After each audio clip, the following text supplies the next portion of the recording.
এরকম অনেক ভয় দেখাচ্ছে, কিন্তু আমরা বিজেপি যারা করি বুকের পাটা নিয়ে এই শীতের মধ্যে আমরা পথসভা করতে পারি এবং তৃণমূলকে বোঝাতে পারি যে আমরা বিজেপি করি, আমরা ভয় পাই না, আমরা জয় শ্রীরামের লোক, আমরা মোদীর লোক, আমরা দেশভক্ত, আমরা সমাজসেবক, আমরা গর্ব করে বলতে পারি বিজেপি জিন্দাবাদ। এটা আমরা বলতে পারবো, ভয় লাগে না তো?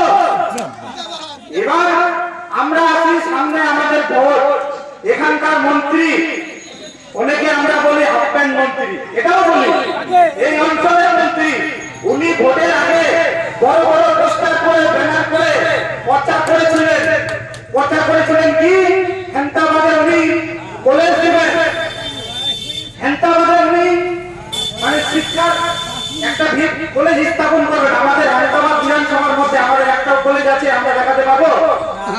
মন্ত্রীকে জিজ্ঞাসা করবেন, যারা শুনছেন যারা তৃণমূল করে, আমি তাদেরকেও বলতে চাই, দাদা আপনাদের কলেজ কোথায় গেল? আমরা হেন্তাবাদের শিক্ষামন্ত্রী শিক্ষা প্রতিমন্ত্রী পেয়েছি, এটা আমাদের গর্বের বিষয়, মানলাম এটা গর্বের বিষয়, কিন্তু আমরা শিক্ষামন্ত্রীকে পেয়ে কি পেলাম? একটা শিক্ষার আশ্রয় পেলাম না। আমরা যে শিক্ষা লাভ করবো আমাদের সন্তানদেরকে পড়াশোনা করার জন্য হেন্তাবাদের কোথাও আমরা একটা কলেজ বানাবো, এটা দায়িত্ব কার? যিনারা চেয়ারে বসে আছেন শিক্ষামন্ত্রীরা দায়িত্ব কিনা? কিন্তু আমরা খবর পাচ্ছি কি করণদিঘিতে হবে, করণদিঘিতে কলেজ হবে, এটা আমি শুনেছি, খবরে আপনারাও শুনেছেন। হয়েছে আমাদের হেন্তাবাদের নাম কোনো পেপারে আসছে, কোনো খবরের কাগজে আসছে যে হেন্তাবাদের কলেজ হবে, কিন্তু ভোটের আগে সেই দাদা বড় গলায় বলেছিল যে আমরা কলেজ করবো, শিক্ষার মান বাড়াবো। কোথায় আমাদের মান? আরো একটা কথা বলি যে আমরা রায়গঞ্জ বলো, 14টা অঞ্চল নিয়ে আমাদের বলো, মাঝে মাঝে পোস্টার দেয়, মাঝে মাঝে এটা বলে ওটা বলে, বিধানসভা ভোটের মাত্র বাকি 3 থেকে 4 মাস, আমি ধরে নিলাম 6 মাস। কখন হবে বলো, কখন হবে আমাদের মানে আমাদের এই 7টা অঞ্চল দিয়ে বলো? এই প্রশ্নের উত্তর আছে তৃণমূল যারা করেন, তৃণমূল দাদারা কখন বলবেন যে আপনাদের হেন্তাবাদ ব্লক নতুন করে মানে এই আমাদের রায়গঞ্জ ব্লকটা ভাগ হয়েছে? এটা ভোটের আগে প্রতিশ্রুতি দিয়েছিল, বলতে পারবে না, সেটা আমাদের লজ্জা।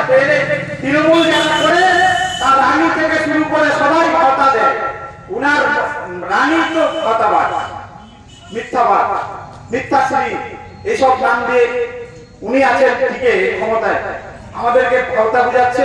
কিছুদিন পরে এখন লক্ষ্মী ভান্ডার চালু করবো, মা বোনদেরকে বলছে যে আমরা লক্ষ্মী ভান্ডার দিচ্ছি, আমরা শিক্ষা ছেড়ে দিচ্ছি, উদ্দেশ্যে কি লক্ষ্মী ভান্ডার করে আমরা আমাদের ছেলেদের ভবিষ্যৎ উজ্জ্বল করতে পারবো? লক্ষ্মী ভান্ডার 1000 1,500 টাকা করে পাচ্ছি, এটাতে আমরা খুশি হতে পারবো? আমাদের সংসার চলবে? সংসারে ঝগড়া হচ্ছে, হ্যাঁ সংসারে ঝগড়া হচ্ছে, স্বামী স্ত্রীর মধ্যে লড়াই হচ্ছে, এইরকম পরিস্থিতি হয়ে গেছে। এবার যদি বলি এই যে শিক্ষার কি দশা, আপনাদের সবার ঘরে এখন সবার ঘরে ছেলে মেয়েরা বিএ পাস, উচ্চ মাধ্যমিক পাস, এমএ পাস, বিএ পাস, এই সমস্ত ছেলেরা আছে। তো ইনারা আজকে করতে পারছে, স্বপ্ন দেখতে পাচ্ছে যে চাকরি আমরা কোথায় পাবো? আমরা যে গর্ব করে বাবা মারা জমিতে কাজ করে, মাঠে কাজ করে, মানুষের বাড়িতে কাজ করে, রায়গঞ্জে লেবারি করে, বাইরে বিদেশ করে টাকা জোগাড় করে ছেলে মেয়েদের যে পড়াশোনা করি, কিন্তু পড়ায় আমরা আমাদের ভাবতে পারি যে আমাদের সন্তান আমাদের ভবিষ্যতে চাকরি পাবে, আমাদেরকে চাকরি দিবে, আমাদেরকে রোজগার করে করে খাওয়াবে, এরকম পরিস্থিতি আমরা ভাবতে পারি এই তৃণমূল সরকারের আমলে? আপনারা বলতে পারেন জোর করে? কেউ নাই, কেউ আমরা বলতে পারবো না এই সরকারের আমলে যে আমরা চাকরি পাবো। চাকরি পাবে কারা? যাদের বাবা টাকা আছে, যারা তৃণমূলের চাকরি করে, যারা তৃণমূলের পিছনে ছবি তুলে বেড়ায়, তারা নাকি বলে চাকরি পাবে। সেও কি চুরি করে 10 লক্ষ, 15 লক্ষ, 20 লক্ষ টাকা দিয়ে? তারাও তাদেরকেও বলি, আমরা যারা শিক্ষিত সমাজ, আমরা যারা শিক্ষায় যুক্ত, কোথায় আমাদের শিক্ষা ব্যবস্থা? কিছুদিন আগে দেখলাম আমাদের গ্রামগঞ্জে 11 লাখ চাকরি, কতগুলো 26,000 মাস্টারের চাকরি চলে গেল, আরো চাকরি নিচ্ছে। এই কিছুদিন আগে একটা এসএসসি পরীক্ষা হলো, এই সরকার এমন সিস্টেম বার করছে, একটা ছেলে পরীক্ষার মধ্যে 100 পেয়েও চাকরি পাবে না। সরকার পরীক্ষা নিচ্ছে সাইটের মধ্যে পরীক্ষা দিতে হবে, তো ছেলেরা যদি সাইট পায় সে চাকরি পাওয়ার কথা, সে ইন্টারভিউ যাওয়ার কথা, কিন্তু এই সরকারের আমলে সে সাইট পেয়েও ডাক পাচ্ছে না, তার মানে চাকরি পাবে না। যাদেরকে চুরি করে চাকরি দিয়েছিল তাদেরকেই আবার চাকরি ঘুরে ফেরায় দেওয়ার চেষ্টা করতেছে। তো এইরকম বর্তমান পরিস্থিতি শিক্ষা আর এখানে আছে আমাদের শিক্ষামন্ত্রী। আমরা গর্ব করে বলছি যে আমাদের শিক্ষামন্ত্রী আছে, তো আমাদের হেলতাবাদের মধ্যে কোথাও হয়তো কলেজ এসব কিছু হবে, আমরা ভালো কিছু পাবো, কিন্তু পেলাম কি শেষে 5 বছরের ঘন্টা কথায় আমরা দেখলাম। এই হলো বর্তমান পরিস্থিতি, আপনাদেরকে মনে রাখতে হবে। এবার যদি আমরা প্রশাসনের দিকে তাকাই, পুলিশের দিকে তাকাই, আমরা যদি সাধারণ মানুষ কোথাও হাতপিটে বললাম, কোথাও ঝামেলায় বললাম, কিন্তু যে দোষ করবো তার সাজা হবে না, কিন্তু যে দোষ করবে তাই সাজা হচ্ছে। দেখবেন ঘুরে ফিরে তাকে তুলে নিয়ে চলে যাচ্ছে। যদি আপনারা ভুল করে বিজেপি করেন, যদি আপনাদের ভালো পিছনে ছাপ লাগিয়ে দেয় যে এই লোকটা বিজেপি, তাহলে তো পুলিশ আর কথাই শুনবে না।